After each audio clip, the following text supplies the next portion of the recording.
como resgatar o prazer de exercer a medicina, tá? Vou aprofundar nisso aqui com vocês hoje. Então vamos lá.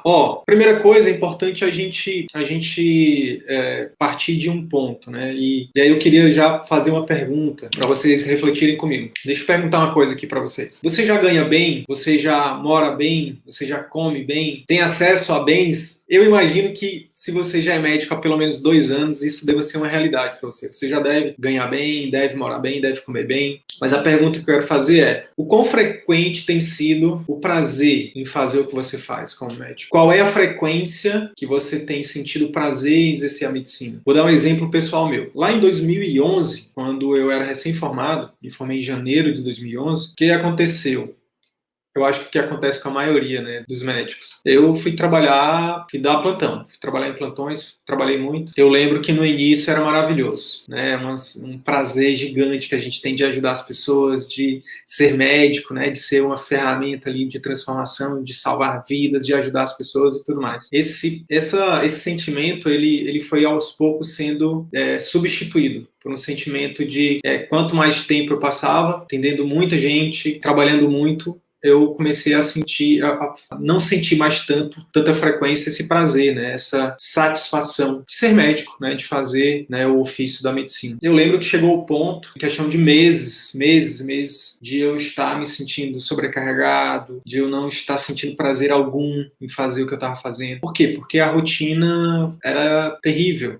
Muito trabalho, pouco tempo de consulta, eu não conseguia ter vínculo ali com os pacientes, eu não conseguia ver quem que melhorava ou não, e aí os problemas, não tem leito, não tem isso, não tem aquilo. A verdade é que em pouco tempo eu já tinha percebido que não era aquilo que eu queria para o resto da minha vida. Quantos colegas acabam fazendo isso, não por 1 ano, não por 2 anos, por 3 anos, mas por 10, 20 anos? Quantos colegas estão nesse exato momento trabalhando de manhã, de tarde, de noite, sem sentir esse prazer, sem sentir essa satisfação? Então, se você é essa pessoa, fica com a gente aqui, fica comigo, porque nessa live de hoje eu vou começar a te falar, né? A gente tem aí 3 lives por dia a partir de hoje, uma 7 da manhã, uma meio-dia e uma 21 horas, para você se inspirar, para você aprender, para você trocar, para você conhecer pessoas, né? Para você ter a oportunidade de conhecer uma outra forma de seguir a sua carreira, sem precisar abrir mão do que você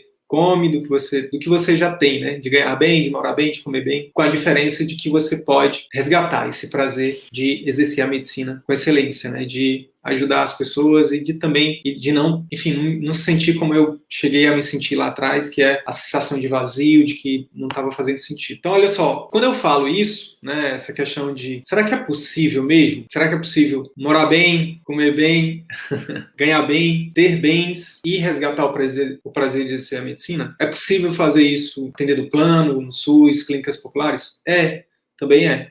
É o mais comum? É o que a gente mais vê? Não é o que a gente mais vê. Pelo contrário, o que a gente mais escuta são os colegas reclamando de clínicas populares, de plano de saúde e, infelizmente, até do SUS. E o contrário a gente também vê aqui, né? A gente tem conseguido ajudar colegas a resgatar esse prazer de ser medicina através do atendimento particular. Alguns conseguem levar isso para o seu atendimento por plano, alguns conseguem levar isso para o seu atendimento no SUS, e isso nos deixa muito felizes também, tá? Porque a gente não precisa excluir uma coisa da outra, mas a gente também não pode, né, fingir, né, não pode ficar achando que o mundo é cor-de-rosa, que não é. Na verdade, quando você trabalha para os outros, você é submetido às regras dos outros. Isso é um fato. E quando você é dono, você cria suas próprias regras. Eu acho que essa é uma das coisas que muda totalmente. E aí o que acontece? Eu preciso contextualizar, né, porque muita gente, um dos grandes objetivos dessas lives, desses conteúdos, é exatamente trazer à tona o que está escondido. Muitas vezes, na correria do dia a dia, né, nesse corre-corre, trabalho de manhã, trabalho de tarde, de noite, não sei o quê, a gente não para olhar para a nossa própria vida, para ver o que a gente está fazendo, para ver qual é o caminho que a gente está seguindo, né? Então, uma das funções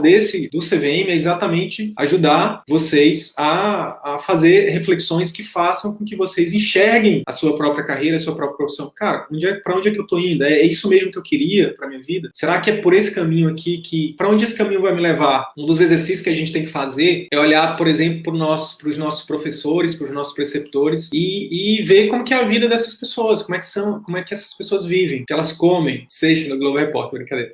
Então, assim, mas olhar as nossas referências, né? E eu lembro que uma época, eu me apaixonei pela pesquisa, eu queria fazer pesquisa e tudo mais, e revolucionar o mundo através da pesquisa. E aí eu fui olhar como que era a vida dos meus professores, com todo respeito, com toda gratidão, enfim, com todos os sentimentos bons que eu tenho por eles, mas eu olhei aquilo e falei, não é isso que eu quero para minha vida, não. Assim como alguns professores também, né, que olhavam e diziam, não quero isso para minha vida. Com todo respeito, com toda admiração, mas não é o que eu quero. Então, para analisar os teus preceptores, quem foi teu preceptor, quem está há 10 anos na tua frente, veja como é que é a vida dessa pessoa. A questão da pesquisa, eu lembro que, tipo, eu via que tinha pesquisadores lá que não tinha final de semana, que trabalhava de manhã, de tarde, de noite, de madrugada para entregar artigo, não sei o quê. E eu falava, não quero isso para minha vida, não. Com 60 anos, não. E eu honro essas pessoas, porque eu acho que elas fazem aquilo porque elas amam, assim, muitas pelo menos. Não é o que eu quero. Então,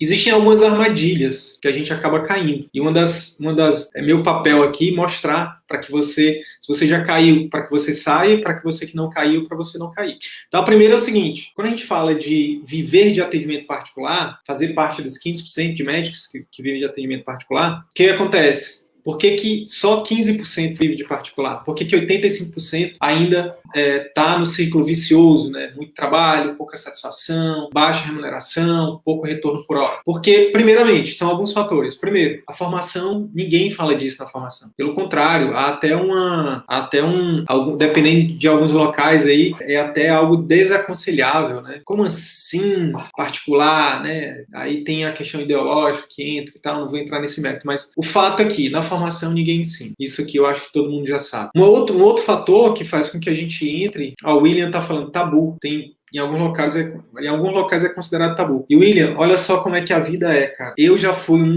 quando eu entrei na professor, como preceptor na graduação, eu era essa pessoa que tinha a ideologia de que o particular era algo errado. Olha como é que a vida é. Que bom que a gente pode mudar de opinião, que bom que a gente que a gente tem o direito, né, de mudar de opinião, de enxergar a vida por um outro ângulo, de uma outra forma, né? Mas o outro fator, então, além da falta de preparo na formação, é o quê? Muita demanda de trabalho por volume. Então, não falta emprego para dar plantão, para trabalhar em clínicas populares, para fazer esse emprego de trabalho onde você atende volume, que a gente chama de medicina industrial. É como se a gente ficasse lá só cara carimbo, cara carimbo, cara carimbo, cara carimbo. Isso é o que a gente chama aqui, de forma com humor, obviamente, mas não deixando de ser verdade, de uma medicina industrial. E esse tipo de medicina industrial é uma questão de tempo para você não ter prazer com isso. Eu acho que cada um de nós passa por momentos difíceis, que a gente cada um sabe onde o calo aperta, e a gente muitas vezes tem que se submeter a trabalhar em locais assim. Eu acho que são locais que a gente deve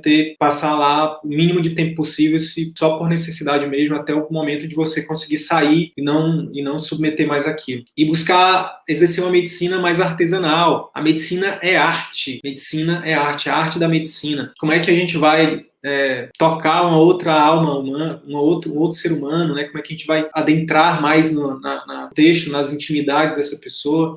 Como é que a gente vai criar um vínculo de confiança com ela se a gente atende em 5, 10 minutos? É quase impossível, é humanamente impossível. Você pode ser quem for, não dá. Então, a medicina artesanal, ela requer mais tempo, né? Requer um tempo de escuta, requer um tempo de empatia, de conhecer a outra pessoa. E isso foi se perdendo, né, nos plantões, planos, clínicas populares e por aí vai. Amanhã, pessoal, a gente vai ter um convidado hiper mega especial.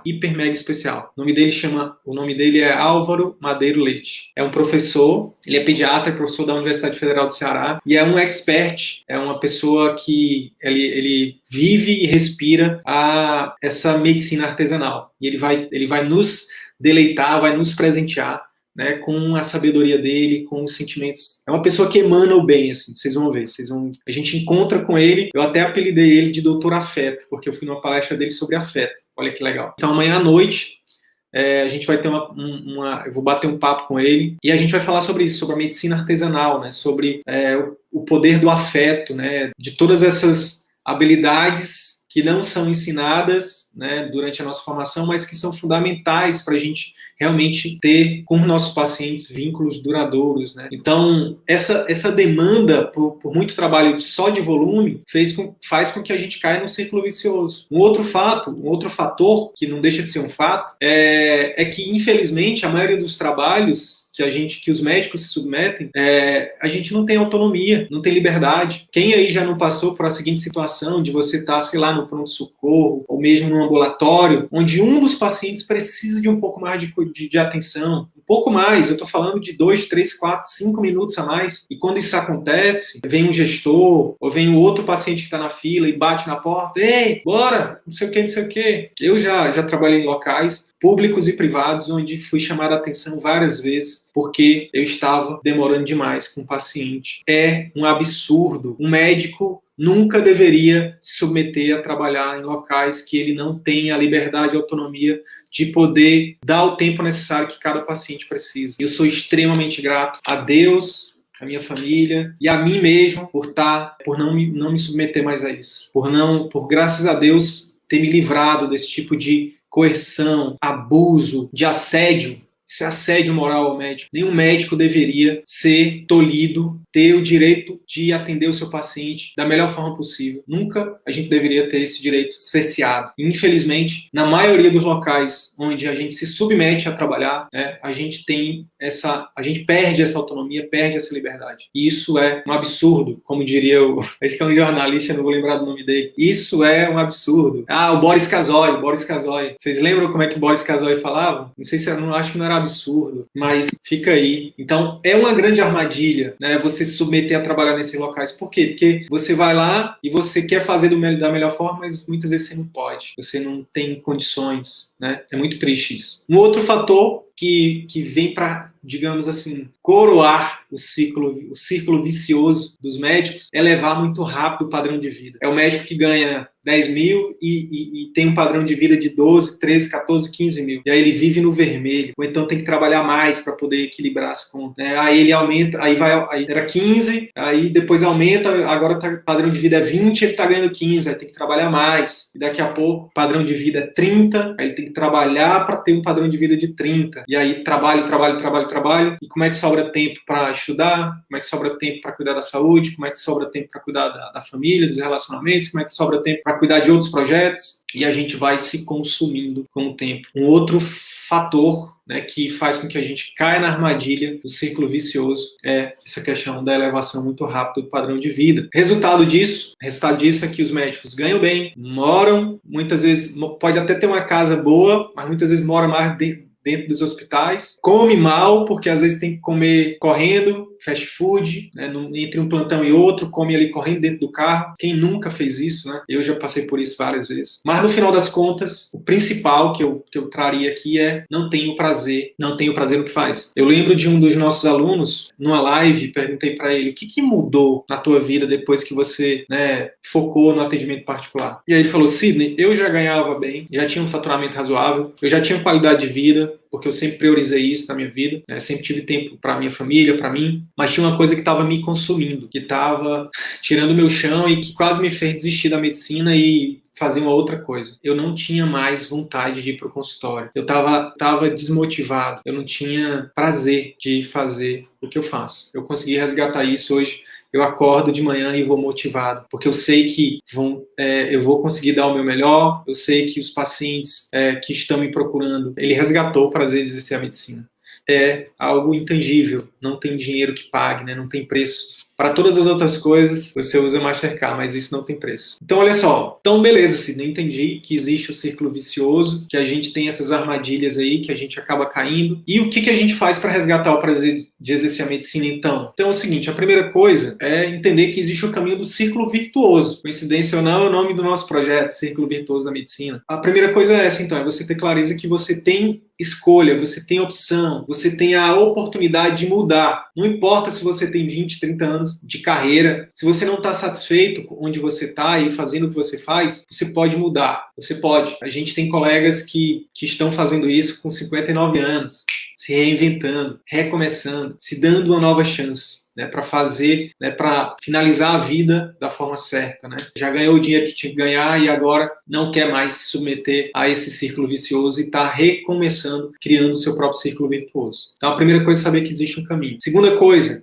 aprender o que talvez você ainda não saiba, mesmo que você já tenha muito tempo de formado, mesmo que você tenha mestrado, doutorado, que você seja professor universitário. É uma das coisas que mais me honra, que mais me alegra, que mais me deixa feliz, que realmente alimenta a minha alma. É poder, por exemplo, como aconteceu agora, 2, 3 semanas atrás, numa live com um dos nossos alunos, ele falar que, cara, ele fala exatamente assim: Sidney, eu era do time que achava que não deveria, que esse negócio de atender o paciente, enfim, eu chamava a atenção do paciente, eu brigava com o paciente. Se ele não seguisse minhas orientações, eu brigava com ele. E agora eu já estou mudando isso. Eu já entendo que não é brigando que eu vou resolver, pelo contrário, que existe forma de, por exemplo, de corresponsabilizar o paciente, de pactuar com ele. Né? Existem formas técnicas de a gente conseguir ajudar o paciente, né, a ter mais resultado. E ele é professor universitário. E ele falando, quando ele estava falando, eu pensava, minha nossa, é uma pessoa que olha só o quanto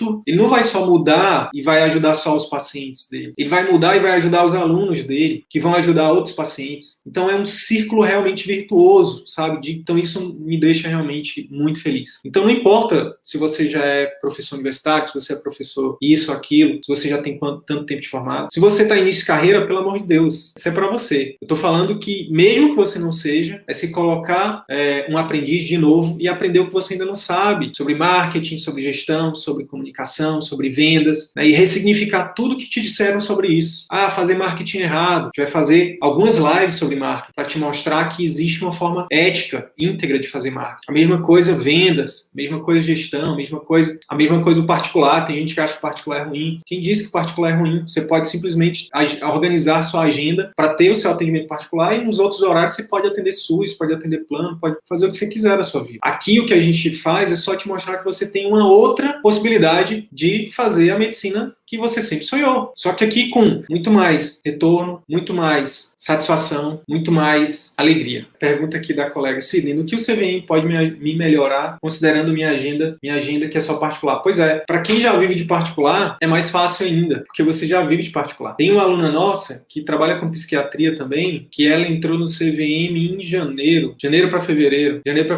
Nós estamos em abril. Vocês vão conhecer, a gente vai convidar ela para participar de uma live com a gente. Mas ela já está, assim, um dos fundamentos do CVM é que o dinheiro, o faturamento, ele é só uma mera consequência do que você faz. Mas em alguns meses, de janeiro, fevereiro para abril, ela já está quase, digamos que ela está quase duplicando o faturamento dela. Ela está atingindo muito mais pessoas, ela está ajudando muito mais pessoas. Fechando programa de acompanhamento, fazendo mais consultas. Olha, Lídia, estamos em maio. Quem já vive de particular tem a chance de só escalar, de melhorar, de apertar alguns parafusos e dobrar faturamento, triplicar faturamento, mas precisa seguir o método. Tem um aluno que, por coincidência ou não, mas pode ser o universo, né, que também é psiquiatra, quadruplicou o faturamento dele em 2 anos. Então, para quem não, a gente tem basicamente três tipos de médico que a gente fala. Para quem está começando, já começar da forma certa. Para quem está no plano ou em qualquer outro tipo de vínculo e quer migrar para o particular. E para quem já está no particular, para escalar, dobrar, triplicar, quadruplicar o faturamento. E necessariamente não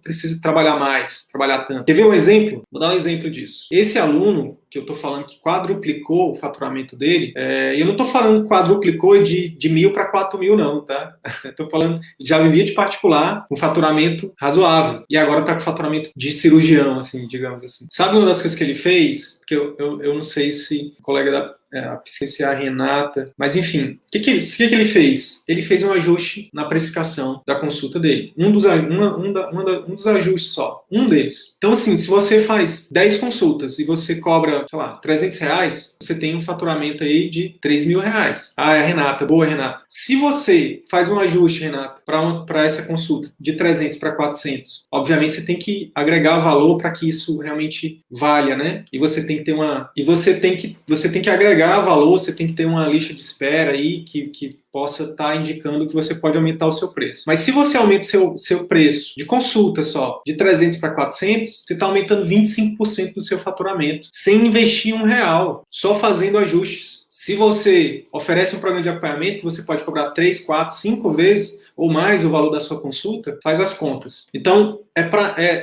o CVM, ele tem, retomando, o grande objetivo do CVM é o quê? É foco no paciente. Se cada médico tivesse esse único foco de agregar valor para a vida do paciente, ajudar o paciente a ter mais resultado, todo o restante é consequência. Faturamento, satisfação, se vai se tornar uma referência, se vai ficar famoso, conhecido, tudo isso é consequência do trabalho de agregar valor para a vida dos pacientes. Então, retomando aqui, espero ter ajudado aí, Renato. Então, vamos lá. O caminho do círculo virtuoso é um caminho diferente. Você precisa aprender o que você ainda não sabe, que é o que a faculdade e a residência não te ensinou. Olhar o seu consultório, a sua clínica, mesmo que seja o seu atendimento domiciliar ou telemedicina como uma empresa. Toda empresa precisa de quê? Marketing, gestão e vendas, por exemplo. Focar no atendimento estilo Ferrari, né? Mesmo que você esteja começando pequeno. O que é o estilo Ferrari, Sidney? O estilo Ferrari é o seguinte, falei mais cedo hoje na consultoria que eu fiz com o Augusto.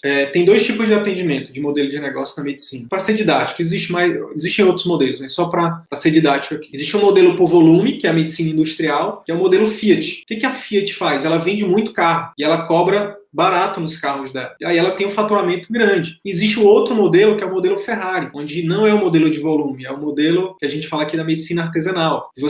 A Ferrari vende um carro, uma Ferrari, que vale por não sei quantos Fiats, né, Palios, enfim. No atendimento particular, a mesma coisa. Você tem que focar em atendimento por volume. Eu preciso de um monte de paciente. Não, você precisa fechar um paciente, esse paciente com o valor, o que você vai agregar muito valor para ele, que é o que a Ferrari faz, por exemplo, agrega muito valor. Por isso você vai poder cobrar um valor mais acima do que o Fiat, né? Então, para cada um paciente particular, ele vale por, 10, 20 pacientes, né, de plano ou de clínica popular, por exemplo. E aí, quando você foca em uma pessoa, ao invés de focar em 10, você consegue fazer isso com mais o quê? Excelência. Você consegue fazer isso com mais maestria. Você consegue, de fato, se conectar com essa pessoa, gerar valor para ela. Então, por isso que você não precisa de muitos pacientes. E aqui, não existe receita de bolo. Cada um vai definir o que quer, o que acha, o que vale, entendeu? Então, tem colegas que não atendem 1 hora, atendem meia hora, mas no final das contas, você está gerando valor para o paciente está saindo satisfeito, está te indicando, está voltando. Muita gente fala assim, Sidney, mas minha consulta já é maravilhosa, meu consultório é maravilhoso, as pessoas me amam, elas me adoram. Aí eu pergunto, mas quantas, o que eu preciso, aí a pessoa termina assim, o que eu preciso mesmo é atrair pacientes novos. E aí eu falo assim, poxa, mas se sua consulta é tão boa, se seu atendimento é tão bom, e as pessoas te amam, por que elas não estão voltando? Então,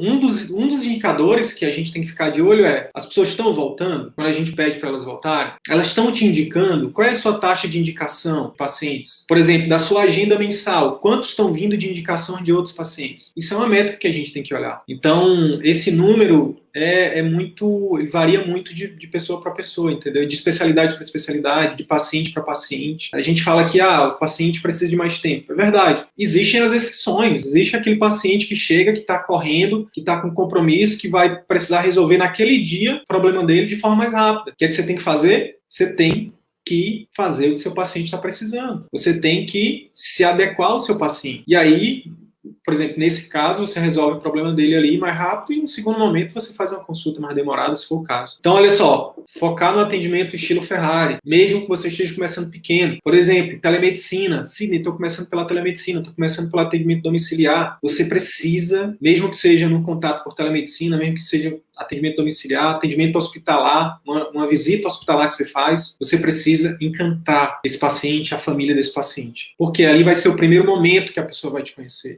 Vai ser a primeira oportunidade que você tem de fazer mais do que ele está esperando. Tudo isso tem que ser estruturado com antecedência. Não é ficar fazendo de qualquer jeito. Se você faz de qualquer jeito, por que as pessoas vão pagar? Se você não estiver no lugar onde só existe você, né, as pessoas não vão te procurar. Elas vão procurar o concorrente, que estão fazendo um pouquinho melhor do que você. Então muita gente pergunta assim, Sidney, como é que eu faço para fazer as pessoas pagarem? Porque aqui o plano funciona, o SUS funciona bem, o plano funciona bem, como é que eu vou viver de particular? No meu caso não dá. E a resposta para as pessoas é, faz melhor do que o pessoal está fazendo em outros lugares. Porque senão, realmente, eu também não pagaria. Por que eu vou pagar uma consulta? Por que eu vou pagar uma cirurgia, um procedimento particular, se do lado da sua clínica tem um médico que atende plano ou que cobra mais barato e que faz melhor do que você? É simples.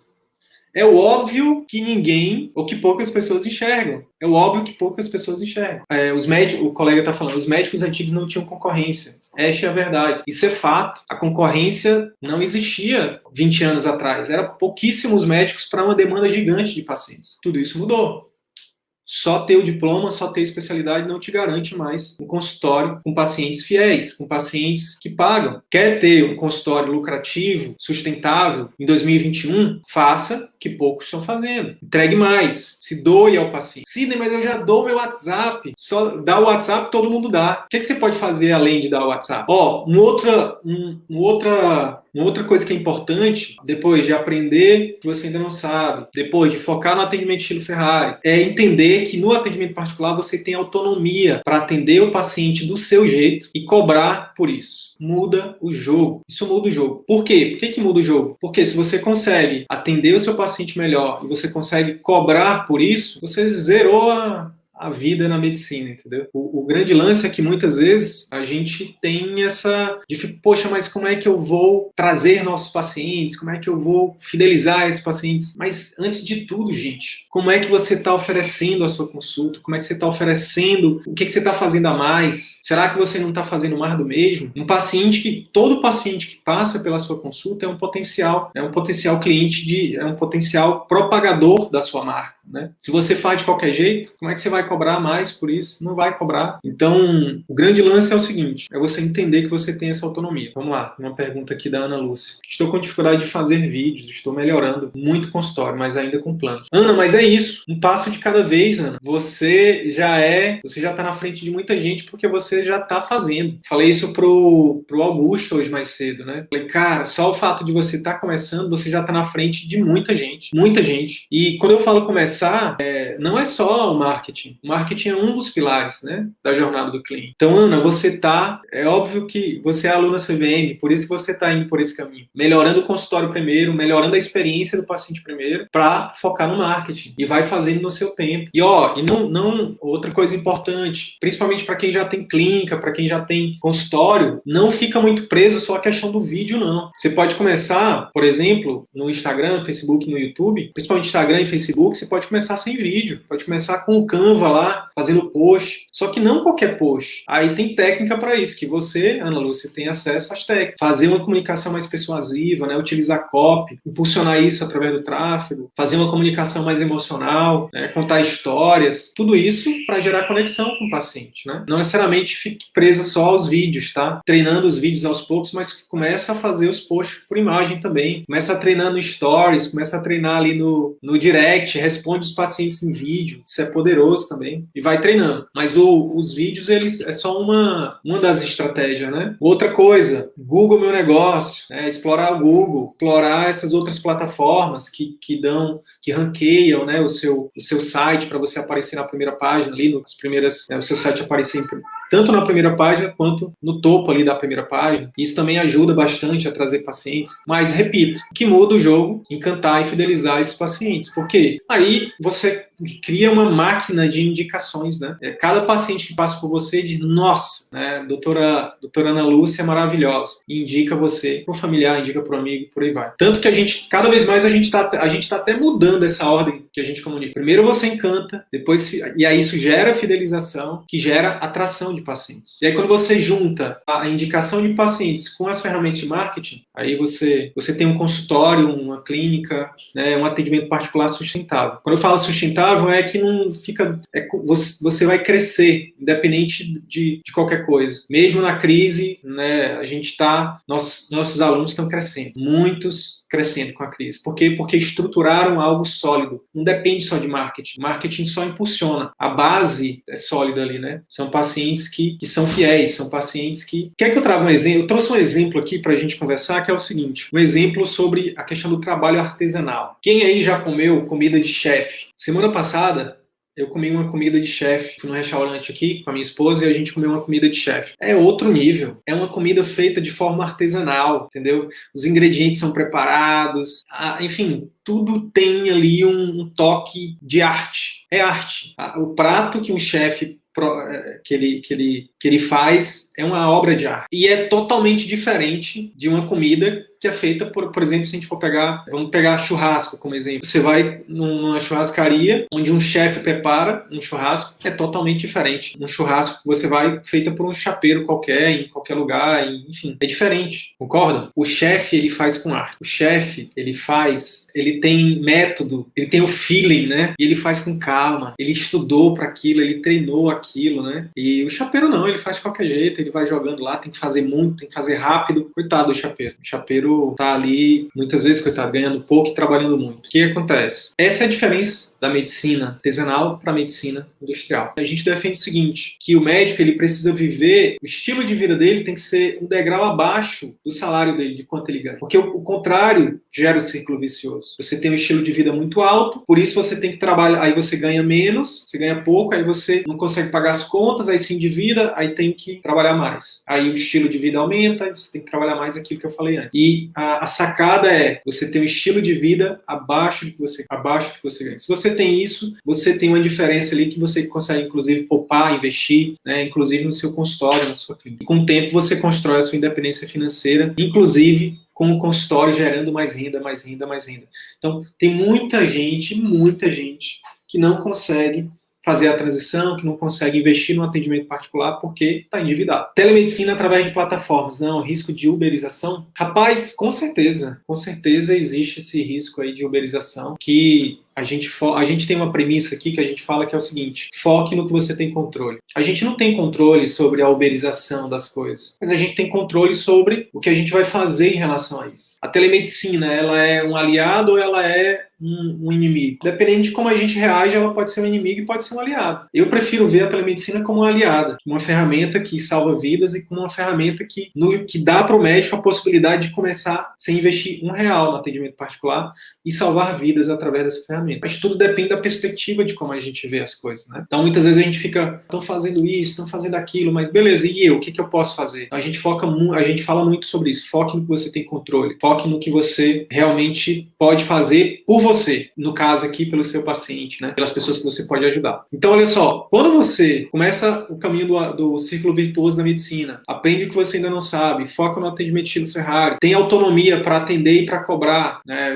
Para atender seu paciente do seu jeito, com qualidade, com tempo, cobra por isso. Quando você faz esse trabalho de forma artesanal, e quando você vive um degrau abaixo do que você ganha, o resultado disso é o seguinte, você vai ganhar bem, aí você vai aprender a administrar bem essa grana, você vai comer bem, inclusive em casa, com a sua família, você vai morar bem e dormir em casa, com a sua família, no conforto e na segurança do seu lar. Principal, que é o que muda o jogo, você vai ter a satisfação de exercer a medicina com prazer, com impacto na vida dos seus pacientes todos os dias. Um pequeno passo para vocês começarem hoje mesmo isso. Faz um PET scan da sua vida profissional. O que é PET scan, Cid? PET scan é um exame lá que vê, em geral, aí do seu corpo. PET scan da sua vida profissional é o seguinte, quanto você ganha hoje? Quanto você ganha por hora trabalhada? Quanto de autonomia você tem onde você trabalha? Quanta liberdade você tem? Quanto de satisfação você tem em cada trabalho que você faz? Faz esse exercício. Se não der para fazer agora, está em horário de almoço, mas para depois, para à noite, faz essa reflexão. Como é que está a minha vida? Para onde eu estou indo?